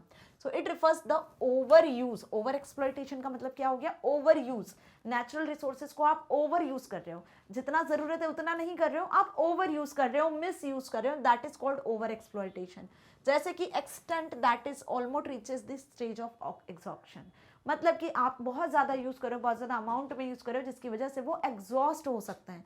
जब आज देख सकते हो आप वाटर की यदि हम बात कर लें, ठीक है, तो आप बिस्लरीज वगैरह में जो बॉटल्स मिलती है, आपको पेक्ड जो वाटर मिलता है ना, आप आरओ की बॉटल्स वगैरह परचेज करके लेकर आते हो, तो पानी को परचेज करने की नौबत आ चुकी है। और कितने सालों से, लास्ट 5, 6, 10 सालों से हम पानी परचेज करके यूज़ कर रहे हैं, राइट। तो ऐसा क्यों, क्योंकि हम ओवर एक्सप्लॉइट कर रहे हैं रिसोर्स का। आ रही मेरी बात समझ में? ओवर एक्सप्लॉइट का मतलब क्या हो रहा है कि आप रिसोर्सेज का ओवर यूज कर रहे हो, आप रिसोर्सेज को वेस्ट कर रहे हो, आप सेव करके नहीं चल रहे हो। यदि आप सेव करके स्टोर करके चलो तो ये जो रिसोर्स है हमारी फ्यूचर जनरेशन के लिए भी बच सकेगा, वो भी इसका यूज कर पाएंगे, ठीक है। तो जब रिसोर्सेज जो नेचर से आपको चीज मिल रही है उसको आपको परचेज करना पड़ रहा है, मतलब इससे बड़ी क्या और बात हो सकती है ना। So over exploitation of natural resources सबसे बड़ा कारण है, ये समझ में आ रहा है। We can see this phenomena in the exploitation of natural vegetation in forest, medical plants, grazing pastures, wildlife, fish stocks, fossil fuels and water aquifers। तो हम ये सारे फिनोमिना को जो एक्सप्लॉयटेशन में होते हैं वो इन सभी में देखते हैं, नेचुरल वेजिटेशन में देखते हैं, फॉरेस्ट है ना, फॉरेस्ट का भी इसी तरीके से ओवर एक्सप्लॉयटेशन हो रहा है भाई, प्लांट्स को, फॉरेस्ट को, डिफॉरेस्टेशन जैसी चीज़ें बहुत ज़्यादा कट हो रहे हैं, वाइल्ड लाइफ को नष्ट किया जा रहा है, ठीक है। फिश का स्टॉक एक्स्ट्रा बुलवा लिया जाता है, तो कहीं ना कहीं फिशेस भी तो डाइड हो रही हैं, ये भी तो सोचो, right. Fossil fuels, water aquifers, ये सभी इसी के एग्जाम्पल है। Large scale mining of minerals को निकालने के लिए आप बहुत लार्ज स्केल में अर्थ को डिग करते जा रहे हो, माइनिंग करते जा रहे हो, right. Oil drilling and unplanned urbanisation सबसे मेन इंपॉर्टेंट, जिस जगह पर अर्बनाइजेशन नहीं हो सकता है वहां पे भी प्लानिंग हो रही है, ठीक है। जहाँ पे बहुत कम अमाउंट में एयर है, एक तरीके से जो एटमॉस्फेयर है ही नहीं अर्बनाइजेशन के लिए, फॉरेस्ट वगैरह को कट करके इंडस्ट्रियलाइजेशन, अर्बनाइजेशन बनाया जा रहा है ना, leading to the loss of forest lands and contributing the destruction of the ecosystem. So this is called the over exploitation of natural resources, first main reason. Second, habitat destruction. Habitat destruction मतलब यहाँ पर हम बात करें जिस atmosphere में, जिस temperature पे आपको रहने की आदत है, उस पर्टिकुलर एटमॉस्फेयर से उस पर्टिकुलर हैबिटेट को डिस्ट्रक्ट किया जाता है. तो this is another reason. Clearing of forest to obtain timber and provides space for either agricultural zones और urban development is called deforestation. तो हैबिटेट डिस्ट्रक्शन में डिफॉरेस्टेशन सबसे बेस्ट एग्जाम्पल है. ठीक है, जो एनिमल्स, जो वाइल्ड लाइफ है, जो बर्ड्स हैं, इंसेक्ट्स हैं, है ना, जिनका घर, जिनका हैबिटेट फॉरेस्ट ही है, वो फॉरेस्ट में ही रह सकते हैं, वहीं सर्वाइव कर सकते हैं. यदि फॉरेस्ट को हटा दिया, काट दिया, सारे ट्रीज काट दिए और वहाँ पे बिल्डिंग्स खड़ी कर दी, तो वहाँ के फॉरेस्ट तो गए, ट्रीज तो गए, लेकिन साथ ही साथ वहाँ पे जो हैबिटेट था, जहाँ पे सारे बर्ड्स, लिविंग ऑर्गेनिजम्स जो रह रहे थे, कहीं ना कहीं उनकी लाइफ भी खत्म. बात समझ में आई? सो डिफॉरेस्टेशन का मतलब आपका हैबिटेट डिस्ट्रक्शन ही है. A majority of animal and plant species live in the forest and many of them have become extinct or endangered because of the loss of their homes due to deforestation. Economic activities such as logging, mining, farming, construction often involve clearing the cover of the natural vegetation of places. Okay, so hope you understand this point also कि habitat destruction आता है तो इसमें best example आप समझा के आ सकते हो deforestation का ही. This tampering with one factor of the ecosystem can have a ripple effect on many other factors in an ecosystem. Example, the soil that provides nutrients for vegetation in an ecosystem is greatly affected by deforestation. अब deforestation से देखो सिर्फ wild life की ही नहीं problem हो रही है, बल्कि यहाँ पे देखो दूसरा एक फैक्टर है जो वो भी अफेक्ट हो रहा है. क्या? कि सॉइल जो क्या प्रोवाइड करती है, जो आपको वेजिटेशन प्रोवाइड करती है, मतलब कि मिट्टी में ही अनाज उगता है. ठीक है, और मिट्टी जब तक उपजाऊ रहती है तब तक आपको अनाज प्रोवाइड करती है. क्रॉप्स के फॉर्मेट में आप फूड को एक्सेप्ट कर सकते हो, ले सकते हो, न्यूट्रिएंट्स आपकी बॉडी को मिलते हैं. राइट, तो कहीं ना कहीं सॉइल बहुत इंपॉर्टेंट फैक्टर है ना, वो भी डिफॉरेस्टेशन की वजह से इरोड हो रहा है. सॉइल इरोजन पड़ा है ना, डिफॉरेस्टेशन की वजह से जो ट्रीज होते हैं फॉरेस्ट में, वो सॉइल को, रूट जो होती हैं वो पकड़ के रखती हैं सॉइल को, है ना. अब क्योंकि फॉरेस्ट हट गए तो जब हैवी रेनफॉल होता है तो सॉइल क्या हो जाती है, पूरी बह जाती है. ठीक है, और जिसकी वजह से कहीं ना कहीं आप अपने इकोसिस्टम को सेफ नहीं रख पा रहे हो. राइट, तो clearing a piece of forest for timber can expose the upper layer of the soil to wind, water and heat of the sun. It is heavily deforested areas. Soil erosion and nutrient runoff are common after a rainfall, thereby reducing the fertility of the soil. So इससे क्या होता है, soil की जो fertility है वो हटती चली जाती है. सॉइल के सबसे ऊपर वाली लेयर पे ही फर्टिलिटी होती है, और अगर हैवी रेनफॉल या सन की हीट से वो फर्टिलिटी हट गई तो वो सॉइल किसी काम की नहीं रहती है. राइट, समझ में आ गई मेरी बात अच्छे से? तो हैबिटेट जो डिस्ट्रक्शन है उसमें डिफॉरेस्टेशन की वजह से वाइल्ड लाइफ, सॉइल, ह्यूमन सभी अफेक्ट हो रहे हैं. राइट, अपना इन्वायरमेंट अफेक्ट हो रहा है.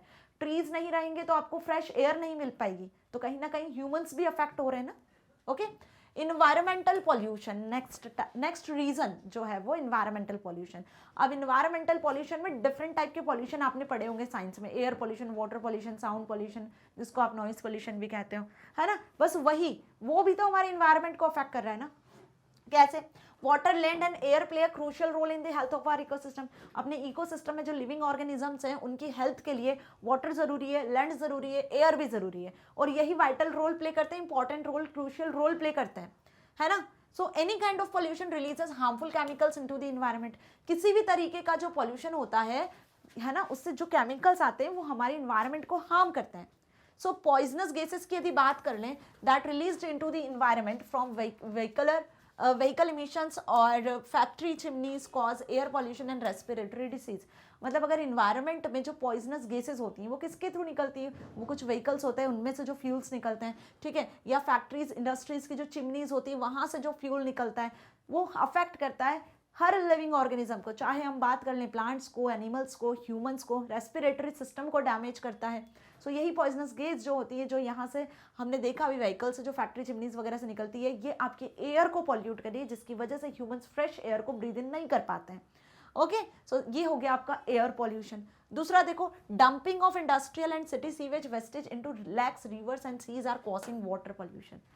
रिवर्स में, सीज में, पॉन्ड्स में जो डंप होता है इंडस्ट्री का वेस्ट, या फिर आप जो भी गार्बेज वगैरह रहता है कभी वो गलती से रिवर या सीज वगैरह में चला जाता है, तो उससे क्या होता है, वाटर पॉल्यूट होता है। वाटर पॉल्यूट होता है तो कहीं ना कहीं वाटर हमारी बॉडी के लिए एसेंशियल है, नेसेसिटी है, और वही वाटर हम यदि ड्रिंक कर लेते हैं तो हम सफ़र कर सकते हैं, कहीं ना कहीं हमारी लाइफ सफ़र कर सकती है ना। बहुत सारी डिसीजेज होती हैं जो वाटर से भी होती हैं। सो वाटर भी क्लीन बहुत ज़रूरी है। एयर, वाटर जो बेसिक नीड है बहुत ज़्यादा ज़रूरी, right. Now plastics is again आपका जो लैंड पॉल्यूशन के अकॉर्डिंग हम बात करेंगे यहाँ पे, plastics are one of the most common and persistent pollutant. सबसे ज़्यादा कॉमन और परसिस्टेंट पॉल्यूटेंट है प्लास्टिक। भाई ये डिकम्पोज नहीं होता है, अदर जो मटेरियल्स होते हैं वो जल्दी से सॉइल में मिल जाते हैं, डिकम्पोज हो जाते हैं, नष्ट हो जाते हैं, लेकिन प्लास्टिक नहीं होता है।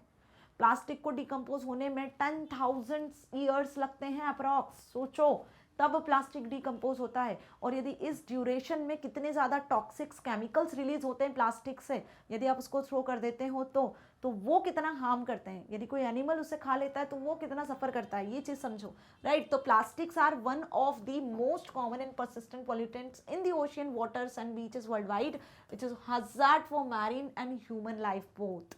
ओके, चाहे पानी में जाए वहां पर भी अफेक्ट करेगा, लैंड पे पड़ा रहेगा वहां भी अफेक्ट पड़ेगा। तो वाटर को भी पॉल्यूट कर रहा है, लैंड को भी पॉल्यूट कर रहा है, किसको, ह्यूमंस की life as well as animals life. So hazardous chemicals are being used in modern agriculture to control pest and weeds.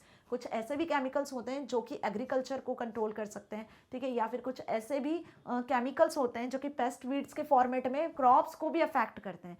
Crops तो जल्दी ग्रो हो जाती है लेकिन उनके साथ में ह्यूमंस की लाइफ जो होती है वो अफेक्ट कर जाती हैं। So this toxic chemicals are accumulating in the environment and causing a threat to disease like cancer. Cancer जैसी डिसीजेज हो सकती हैं। So they also kill beneficial microbes and insects, birds, butterflies and also fishes. अब ये ज़रूरी नहीं कि humans को ही, बल्कि जो माइक्रोब्स होते हैं, इंसेक्ट्स, बर्ड्स, बटरफ्लाइज, फिशेस वगैरह, उनको भी अफेक्ट करती हैं। The extinction of different species affect our biodiversity and ecosystem. मतलब बात कर ले तो पूरे इकोसिस्टम को, बायोडाइवर्सिटी को ये पॉल्यूशन अफेक्ट करता है, चाहे वाटर हो या फिर हम बात कर लें लैंड हो या एयर पॉल्यूशन हो। तो ये पॉल्यूशन जैसी चीज़ों से दूर रहना भाई। जितना ज़्यादा आप अवेयर रहोगे, जितना ज़्यादा आप नेचर को सिक्योर करोगे, उतना ज़्यादा पॉल्यूशन कम होगा। ओके, सो ये अनदर फैक्टर था। अब देख लेते हैं next, green house gas emission. ये टॉपिक भी आपने अपने साइंस बुक में या आपने सोशल बुक में, ज्योग्राफी में पढ़ा होगा। बहुत इंपॉर्टेंट है, हर साल एग्जाम में आपसे पूछा जाता है साइंस में, ज्योग्राफी में, है ना, कि green house emission, green house effect क्या होता है। तो ये भी हमारे इन्वायरमेंट को पॉल्यूट करने में बहुत ज़्यादा हेल्प कर रहा है, इन्वायरमेंट को हार्म करने में। इन्वायरमेंट हार्म होगा तो ह्यूमन हार्म होंगे, ऑर्गेनिज्म, जितने लिविंग ऑर्गेनिज्म है सब अफेक्ट होंगे। वही रीजन हम यहाँ पढ़ रहे हैं। So gases that trap the heat in the atmosphere are called greenhouse gases. क्या होता है ग्रीन हाउस गैसेज? वो गैसेज जिनसे हीट ज़्यादा निकलती हैं, जो हीट ज़्यादा प्रोवाइड करती हैं, वो ग्रीन हाउस गैसेस हो जाती हैं, जिससे हमारा इन्वायरमेंट हीटअप होता चला जा रहा है। So the primary green house gases that humans emit directly in significant quantities on the earth atmosphere are carbon dioxide, methane, nitrogen, nitrous oxide and CFCs, chlorofluorocarbon.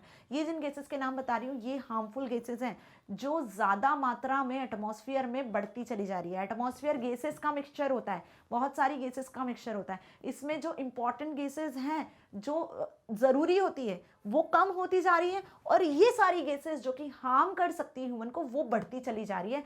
इसीलिए इसको ग्रीन हाउस गैस कहा जाता है, right. This gases cause global warming of the environment, और इसकी वजह से global warming जैसी जो प्रॉब्लम्स हैं वो बढ़ती जा रही है, ठीक है। ग्लोबल वार्मिंग सुना है ना, ग्लोबल वार्मिंग इन्हीं गैसेस की वजह से हो रही है, right. So the rising temperature could melt the polar ice cap, submerging much of low lying land masses and many coastal cities like London, New York, Mumbai, Kolkata and Chennai under sea water. तो जो ये राइजिंग टेम्परेचर है, ठीक है, इन gases की वजह से जो हीट हो रहा है एटमॉस्फेयर, और एटमॉस्फेयर में जो गैसेस उनकी वजह से जो टेम्परेचर राइज हो रहा है, तो जहां पर आइस कैप्स हैं, पोलर आइस कैप्स हैं, जो कंट्रीज हैं जैसे कि लंदन, न्यूयॉर्क, मुंबई, उन्हें भी बहुत ज़्यादा अफेक्ट हो रहा है इससे, जो सी वाटर के अंडर है, राइट। अकॉर्डिंग टू साइंटिस्ट, यदि हम बात करें साइंटिस्ट के according, if the emission of CFCs in chlorofluorocarbons का जो इमिशन है वो अगर 20-30 ईयर तक रिड्यूस नहीं किया गया, 2030 ईयर्स तक रिड्यूस नहीं किया गया, so there will be irreversible global warming and large scale depletion of ozone layer.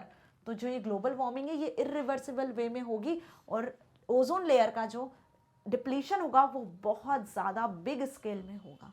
So the ozone layer helps to keep our harmful ultraviolet radiations that cause sunburn to human skin and damage to plants. जो ozone layer है वो help करता है harmful अल्ट्रावायलेंट radiation से.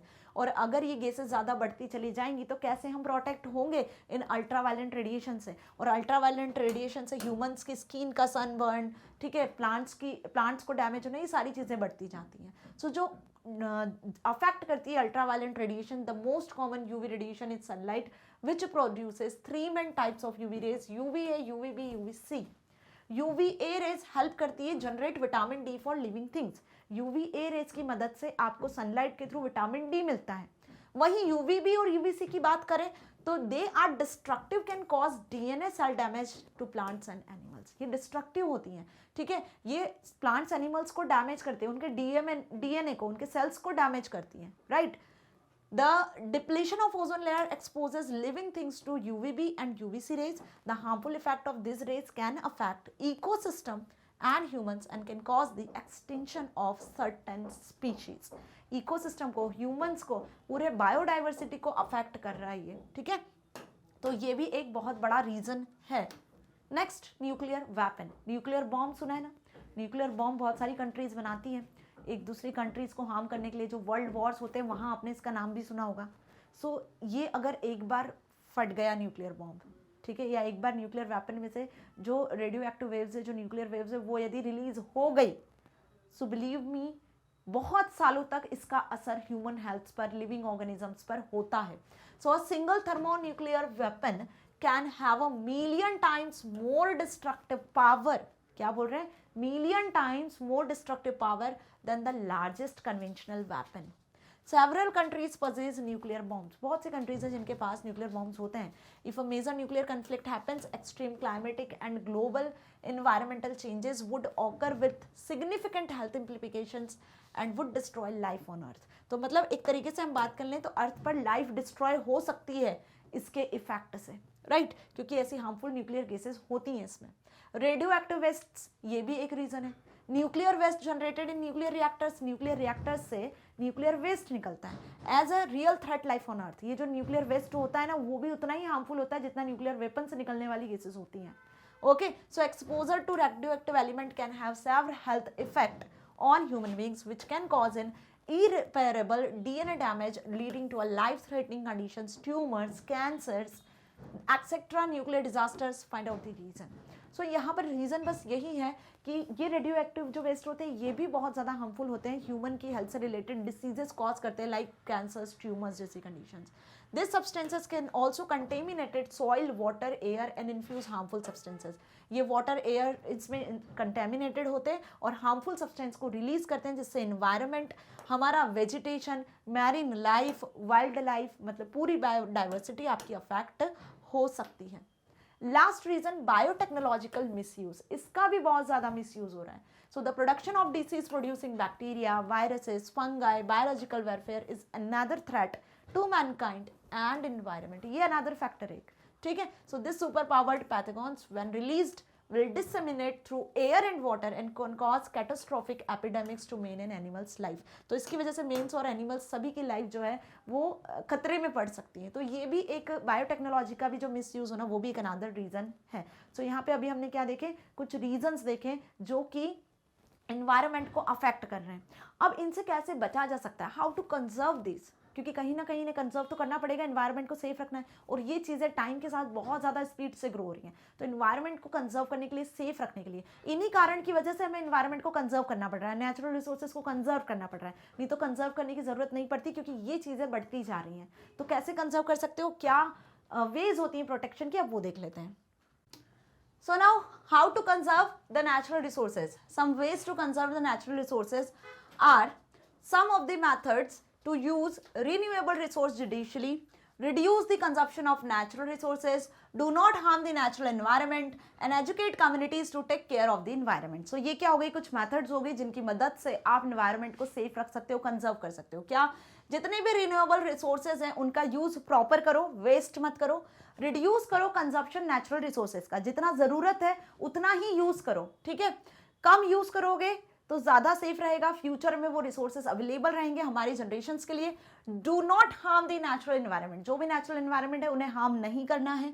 And educate communities to take care of the environment, community में जो people है, जो सोसाइटी में लोग रहते हैं, उन्हें भी आप एजुकेट करो कि भाई ये एनवायरनमेंट से जो नेचुरल रिसोर्सेज मिल रहे हैं इन्हें हमें प्रोटेक्ट करके चलना है, इन्हें कंजर्व करना है, इन्हें वेस्ट नहीं करना है।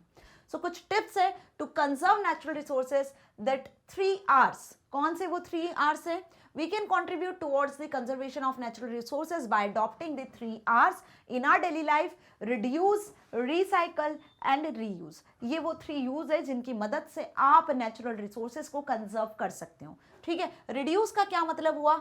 buy only the essential things, buy only the essential things and reduce the consumption of natural resources। उन्हीं नेचुरल रिसोर्सेज को बाय करो, परचेज करो जिनकी जरूरत है आपको, ठीक है, और जितने अमाउंट में आपको जरूरत है, ठीक है। This is the best way to conserve the resources, और ये सबसे बेस्ट वे है रिसोर्सेज को कंजर्व करने का। ज्यादा अमाउंट में परचेज कर लोगे, यूज नहीं कर पाओगे तो वो वेस्ट होगा, वेस्ट होगा तो कहीं ना कहीं जो नेचुरल रिसोर्स है उसका वेस्टेज होगा, मतलब कि वो फ्यूचर के लिए बचेगा नहीं, राइट। तो ऐसा यदि कोई एक पर्सन करता है मल्टीपल, तो कितनी पॉपुलेशन है इंडिया की, और ये पॉपुलेशन बढ़ती चली जा रही है, तो इसी की वजह से जो इन्वायरमेंट है हार्म हो रहा है, ठीक है, नेचुरल रिसोर्सेज कम होते चले जा रहे हैं। सो हर एक इंडिविजुअल का ये राइट है कि वो नेचुरल रिसोर्सेज को रिड्यूस करे, कम करके यूज करें उसका, ठीक है, जितनी जरूरत है, जितना एसेंशियल है उतना ही यूज करें। This way we can reduce the amount of waste in environment. तो इसकी मदद से आप जो वेस्ट ज्यादा निकलता है, जो गार्बेज ज्यादा निकलता है ना, वो गार्बेज को आप क्या कर पाओगे? सेव कर पाओगे, आप गार्बेज कम क्रिएट होगा, है ना। नाउ रिसाइकल, रिसाइकल का क्या मतलब हुआ? ओल्ड आइटम्स, जो ओल्ड आइटम्स होते हैं उनको आप प्रोसेस करो कुछ न्यू आइटम में, है ना, ओल्ड से कुछ न्यू बनाओ, ठीक है। तो यही प्रोसेस को आप बेसिकली रिसाइकल बोलते हो। So we can recycle some things that we use every day, like paper bags, soda cans, milk carton, plastic bottles, newspaper, cardboard, sheet of paper, magazines etcetera. मतलब कि यहाँ पे जो आपके पास में चीज़ें होती हैं, जो ओल्ड आइटम्स होते हैं, बहुत से ऐसे लोग होते हैं जिनको आदत होती है कि ये चीज़ पुरानी हो गई तो उसको फेंक दो, तो वो फेंक दिया तो वो क्या हो गया? गार्बेज बन गया, जिससे क्या होगा? अगेन पॉल्यूशन होगा, राइट। तो यहाँ पे जो ओल्ड आइटम्स है उन्हें थ्रो मत करो, उन्हें गार्बेज मत बनने दो, उनका आप क्या करो? उनको आप रीयूज कर सकते हो, रिसाइकल कर सकते हो, ठीक है। तो रिसाइकल का मतलब ओल्ड आइटम को प्रोसेस करके कुछ नया बनाना, कुछ न्यू फॉर्म कर देना, ठीक है। तो वो क्या हो गया? आपका रिसाइकल हो गया। अब ऐसी रीयूज, रीयूज मतलब आपके जो ओल्ड ऑब्जेक्ट्स हैं, जितनी चीजें हैं, उसको आप रीयूज कर लो, किसी अलग तरीके से, किसी और यूज में ले लो। अगेन उसको थ्रो मत करो, उसको वेस्ट मत बनने दो। So use the same object over and over again, over and over आप उस चीज को रीयूज करो, उसको रिसाइकल करके यूज करो, कंपोस्ट करो, don't throw it away. Reusing things is a great way to extend the life of the things. यदि आप रीयूज करते हो, इसका मतलब कि आप उस चीज की आगे और लाइफ बढ़ा रहे हो, which in turn saves valuable natural resources, जिससे आपके नेचुरल रिसोर्सेज कहीं ना कहीं सेव हो सकते हैं। जैसे आप इस डायग्राम में देख रहे हो, यहाँ पर ये जो आपकी कोल्ड ड्रिंक की बॉटल्स होती हैं, स्प्राइट वगैरह की, कोका कोला वगैरह की, ये बॉटल्स आप एक बार यूज़ करने के बाद में थ्रो कर देते हो, और कहीं ना कहीं ये प्लास्टिक की होती है, जिससे कि हार्मफुल इमिशन हो सकते हैं, हार्मफुल इफेक्ट हो सकते हैं, राइट। तो हम इसको क्यों ना एनवायरनमेंट को सेव करने के लिए यूज़ करें? तो रीयूज़ कैसे किया हुआ है? देखो, प्लांट्स ग्रो करने के लिए इसको यूज़ कर लिया, राइट। मेरी बात समझ में आ रही है? तो अब ये क्या होगा इससे कि प्लांट्स भी ग्रो होंगे, कहीं ना कहीं फ्रेश एयर वगैरह सारी चीज़ आपके एटमॉस्फेयर में होगी। So reuse the same object so that it can increase the life of the things, right? Next, कुछ टिप्स इसके अलावा, 3 R's तो इंपॉर्टेंट है ही, इसके अलावा भी आपको कुछ टिप्स हैं। क्या? कि drink from glass on reusable stainless steel cups instead of throwaway paper, plastic और थर्मोकोल प्रोडक्ट्स। आजकल प्लास्टिक पेपर के जो डिस्पोजल्स वगैरह आते हैं, जो थर्मोकोल के कप्स वगैरह होते हैं या बाउल्स वगैरह होते हैं, उसका बहुत ज़्यादा यूज़ होता है ना। तो इनका यूज़ करना बंद करना चाहिए हमें। इनकी प्लेस पे हमें जो स्टेनलेस स्टील से बने हुए जो ग्लासेस होते हैं, कप्स होते हैं, या ग्लास के जो होते हैं, उनका यूज़ करना चाहिए, राइट।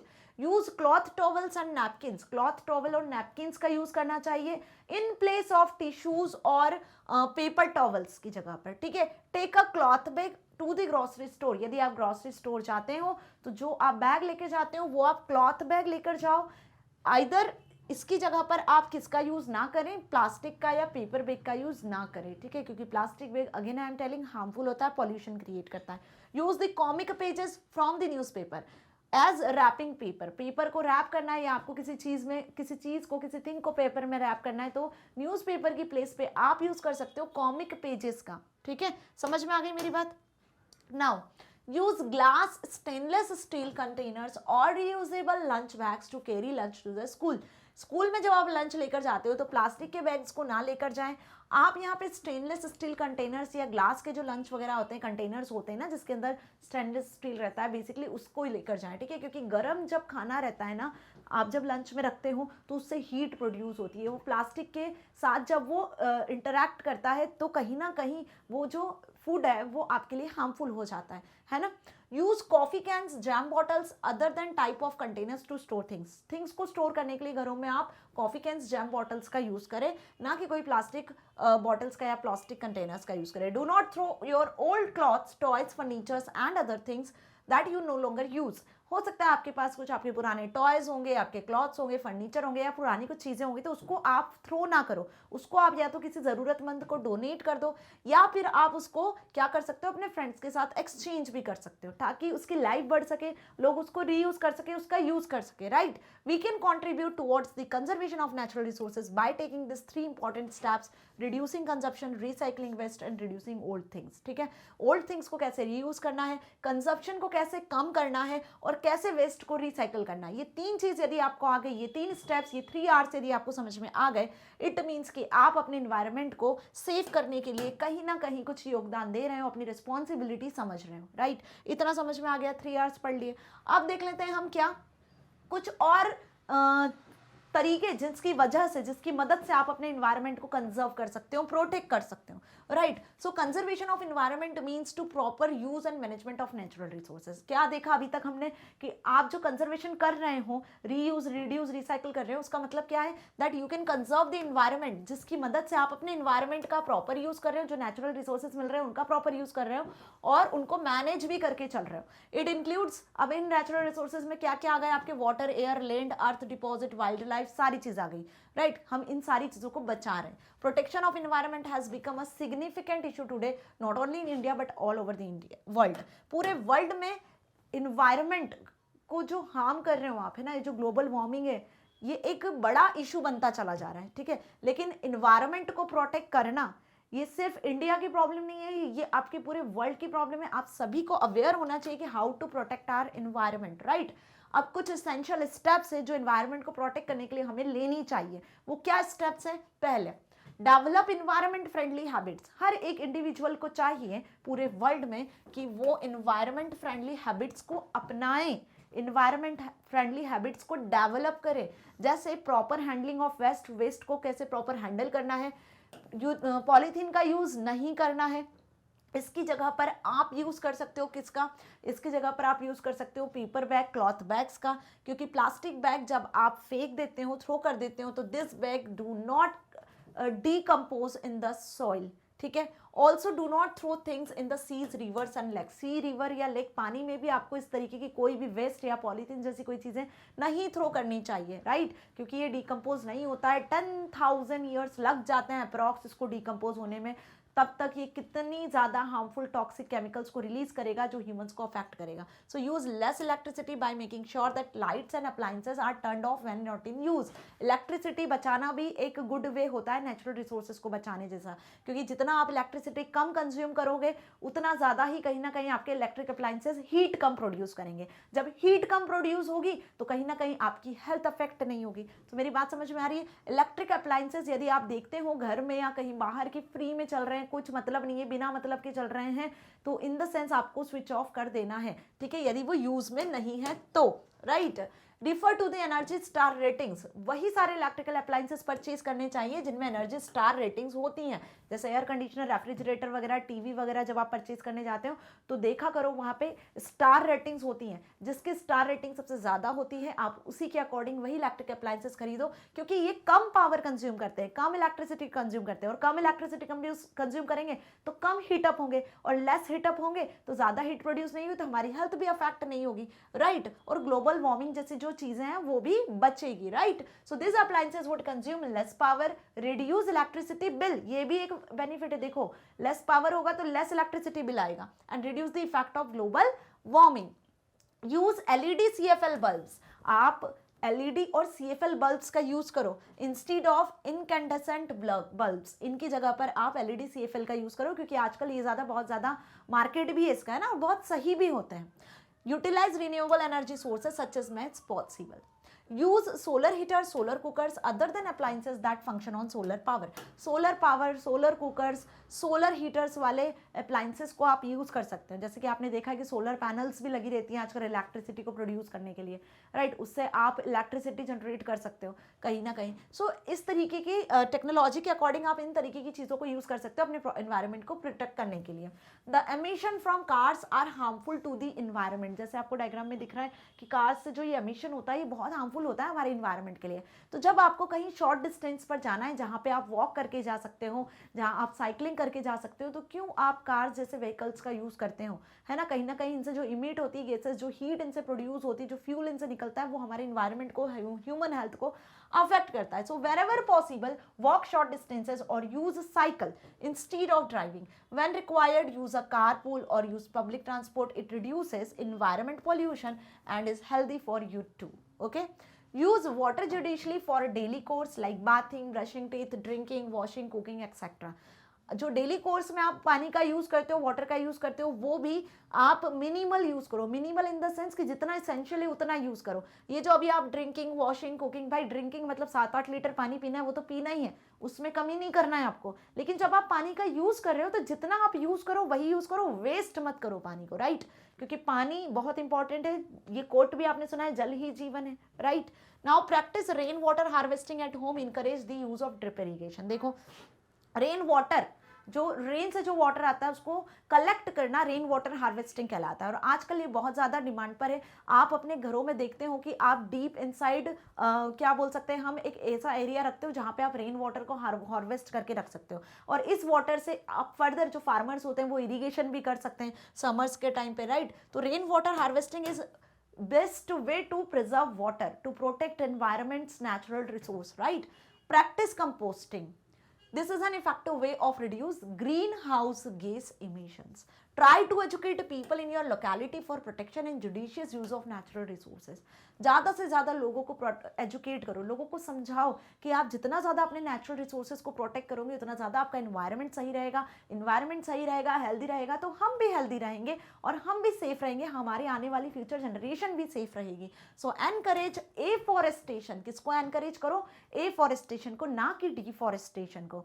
ज़्यादा से ज़्यादा प्लांट्स लगाओ। वृक्षारोपण जो वन महोत्सव वगैरह होता है उसमें आपको प्लांट्स लगाने होते हैं। अब प्लांट्स लगाने होते हैं, ऐसा नहीं कि प्लांट्स लगा के भूल गए, उन प्लांट्स को आपको क्या करना होता है? केयर करना होता है। उन प्लांट्स को वाटर, सनलाइट की प्रेजेंस में रखना होता है। आपको उनको जो पोषण की चीज़ें चाहिए, उनको जो खाद चाहिए, पेस्ट वगैरह चाहिए, वो देने होते हैं ताकि वो प्लांट्स एक लेवल तक पहुंचे, एक ट्री बने, और ट्री बनने के बाद में वो लोगों का सहारा बने। Fruit, vegetable, shelter, medicine, everything, बहुत सारी चीज़ आपको एक ट्री से मिलती है। ऑक्सीजन जो कि फ्रेश एयर ब्रीदिंग के लिए यूज़ की जाती है, राइट।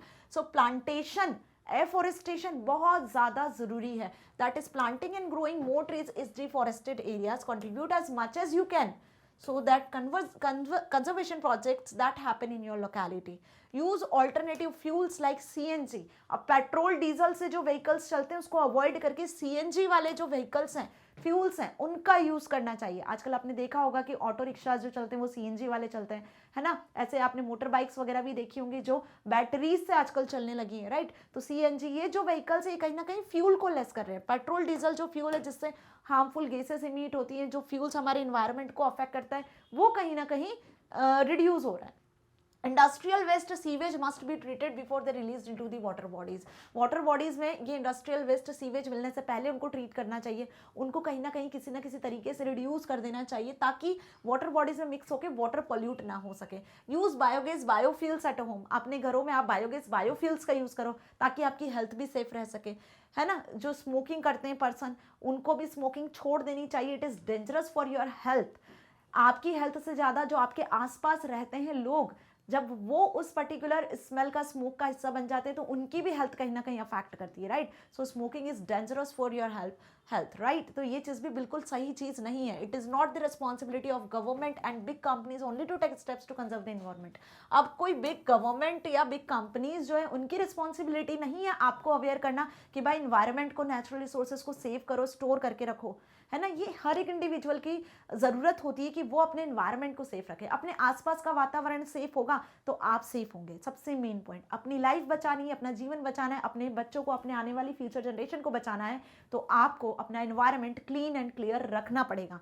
जब ये क्लियर रहेगा, क्लीन रहेगा, तो आप भी कहीं ना कहीं हेल्दी रहोगे और अपनी लाइफ को आगे स्पैन कर पाओगे। So everyone okay, everyone of us should participate in protecting and preserving the planet. जो अर्थ, जिस अर्थ प्लैनेट पे हमें जीवन मिला है, जो एक यूनिक प्लैनेट है, उसको प्रोटेक्ट करना हम सभी की रिस्पॉन्सिबिलिटी है। एंड आर फ्यूचर जनरेशन, अपनी फ्यूचर जनरेशन के लिए हम इस प्लैनेट को सेफ रखें, ये भी हमारी रिस्पॉन्सिबिलिटी है। सो यहाँ पे इस चैप्टर का वन शॉट रिवीजन एंड होता है। Hope you everyone understand this thing कि इस चैप्टर से हमने क्या सीखा है। इस चैप्टर से हमने कोई बहुत अच्छी चीज़ सीखी है कि safe environment, safe human health, ये दोनों चीज़ हमारे लिए बहुत इंपॉर्टेंट है, राइट। और इसी तरीके से हम हमारी फ्यूचर जनरेशन को भी सेफ रख सकते हैं। तो क्या क्या इंपॉर्टेंट चीज़ थी जो आपसे एग्जाम में भी पूछी जा सकती है। ये ना सिर्फ एक चैप्टर है बल्कि आपके लिए एक प्रैक्टिकल, हम बोल सकते हैं कि इंस्पिरेशन है कि आप कैसे आगे बढ़ो, कैसे अपने फ्यूचर जनरेशन को सेफ रख सकते हो, राइट स्टूडेंट्स।